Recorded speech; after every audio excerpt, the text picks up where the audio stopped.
something today, nor was it ever an occurrence in the past. So when you find all Muslim scholars, sects, and schools unanimously reporting a statement uttered by the Holy Prophet verbatim, well, you better pay attention. The Prophet has said, and I quote, Fatimatu Sayyidatu Nisa'il Alameen. Fatima is the mistress of the women of the world.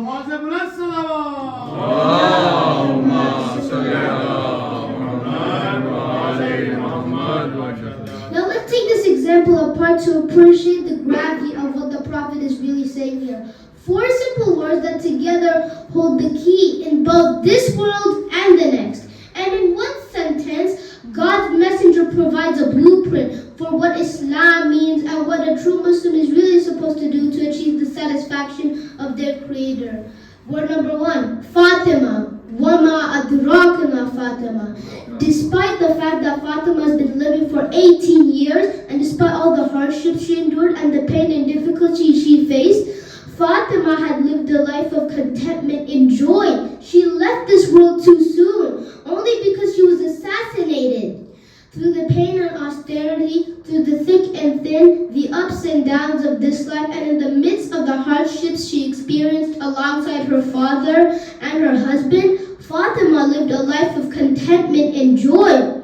Word number 2, Sayyida, meaning mistress, leader, role model. You catch the drift here. She must be imitated, emulated, her every step meticulously duplicated. That's what being a mistress means. It isn't enough for us to just simply love her, or otherwise many Muslims say respect her. We must first get to know her, then use her as a detailed roadmap for our own lives.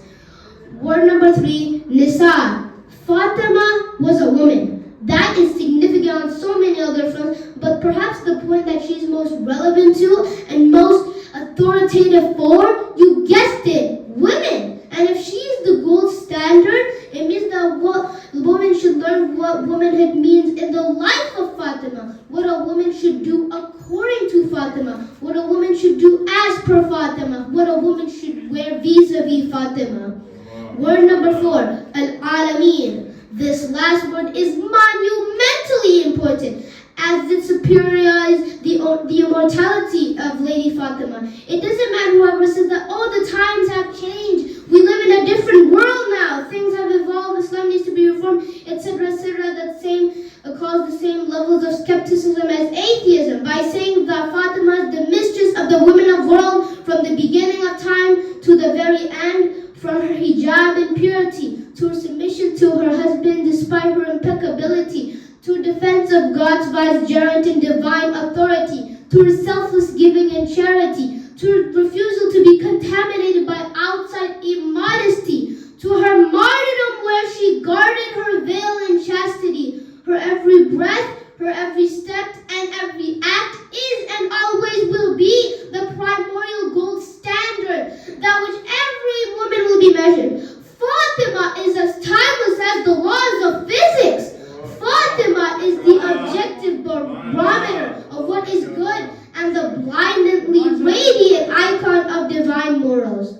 The life of Fatima Zahra is replete with lessons and models that we can implement in our lives. And I think that the pulpits and other mediums have provided us enough examples to ponder upon and to think about. But the most important thing, it all boils down to this: when you just don't know that much about Fatima, but you just so much about this actor or that athlete or God knows what, so then you're going to falter. Am I right? You're going to falter. If your level of information and familiarity with Fatima Zahra is lower, so then what do you know about singers and actors and whatnot? So what else you might expect? So my point to my dear young brothers and sisters, the dear audience, is to try and familiarize yourself with Fatima Zahra. And how you do that? By reading Al-Khutbah al-Fadaki. If you wanted to summarize Islam in just a few pages, it would be Al-Khutbah al-Fadaki.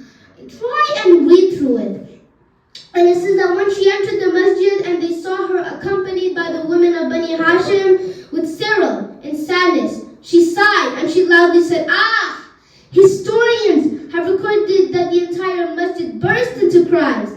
It turned into a commemoration of mourning and crying. And then Fatima remained silent until the cries calmed down. Then she stood, and then she gave one of her most eloquent sermons, full of knowledge, wisdom, eloquence, bravery. She says that I begin in the name of Allah, the gracious, the most merciful, and I glorify Him that He created us before many creations, and I glorify Him for all His bounties, and for every time I thank Him. It is because of the ability that He has given me to thank Him, and without Him, we are nothing. He created the creation from nothingness, and it will return from His might and power once again to nothingness. And I bear witness that there is no God besides Allah, and I bear witness there is no deity worthy of worship besides the one and the only Almighty Allah. And I bear witness that the seal of the messengers and the final of the prophets and the best of them was my father and the servants of Allah, Muhammad.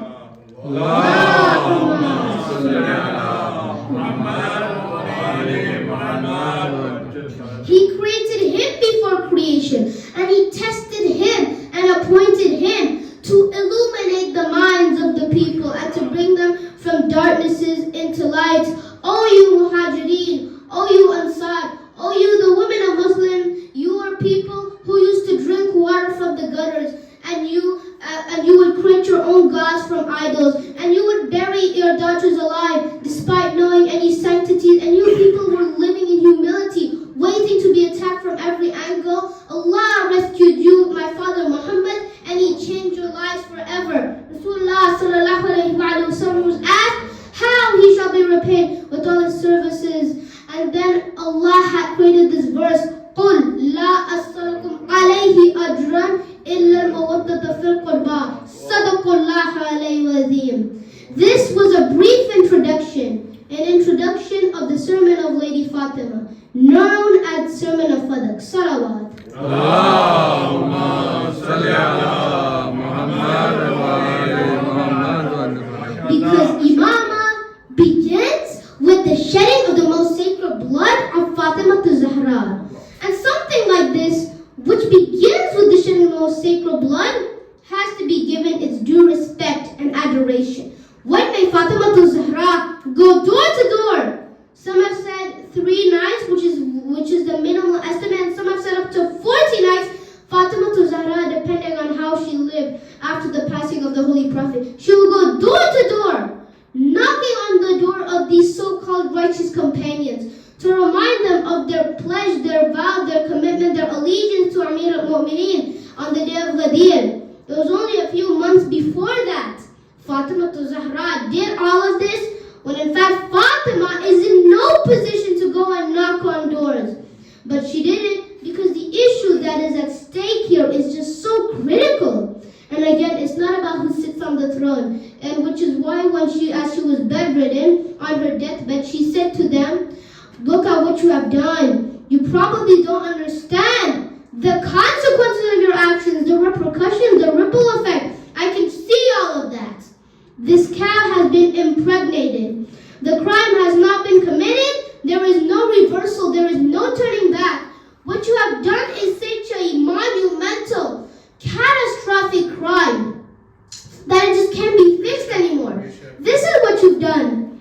The cow's been impregnated, but it's not going to give birth to a baby calf. No. It's in fact going to give you buckets full of blood. The blood will overflow, and then your misery will begin. Century after century of oppression, injustice, death, and bloodshed. The Ashura was the rotten organic fruit of a tree that would have its roots in the days of Saqifa.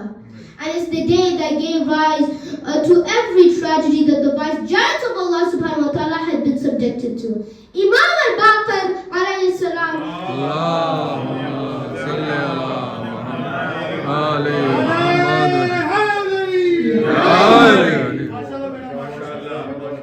Had said that whoever doesn't know what happened to us, not the one who rejects it or denies it or belies it, no, the one who simply just pleads ignorance and says, I don't know. And the Imam says whoever doesn't know is a partner to the one who perpetrated the crime against us. How could you not know? If my father, if my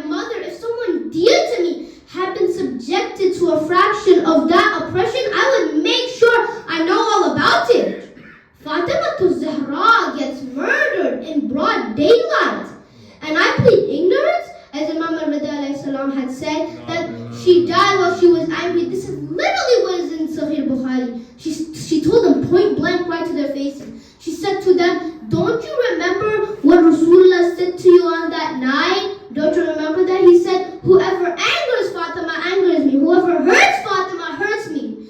He says that I asked in God's name, did you not hear the Prophet say this? Then they said, yes, we did. Then they said that Allah is my witness that I am angered by you. I am displeased by you. I am hurt by you. And I will pray to God to bring down His wrath upon you after each and every one of my prayers. This has to be known. It changes everything. It changes how we live. It changes how we interact with each other the whole time. After the passing of the Holy Prophet, Fatima was not seen smiling once.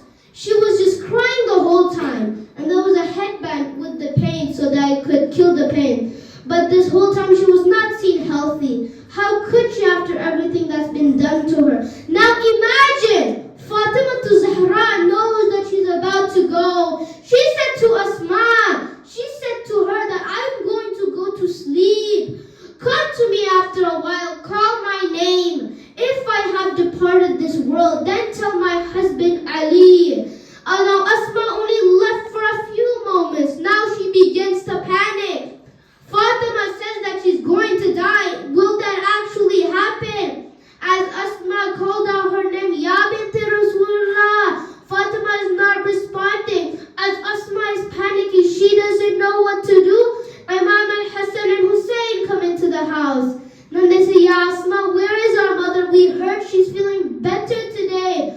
Asma didn't know what to say. She said, your mother is sleeping. Then they said that this is not a time for our mother to sleep. Then they said that we don't know that Fatima, our mother, slept at this time. They went straight into the room. Asma told them that your mother is dead. Imam al-Hussein Hassan went, he gently kisses her feet. Why gently, I ask you? Imam al-Hussein was there when the slap landed on the face of his mother. He gently kisses her cheek. Then she said, Hassan Ajibini, speak to me. Then he says to Hussein that Hussein, our mother loved you so much. Call to her, maybe she will respond to you. Then he kissed the bottom of her feet, Ummah. Then she said that I'm Hussein Ajibini, answer me, O mother. When they realized their mother had died, they ran to the masjid where they saw the masjid companion, and he said that, why are you crying? Are you missing your grandfather Rasulullah? Then they responded that our mother is gone. Amir al-Mu'mineen was facing them. Amir al-Mu'mineen, the one who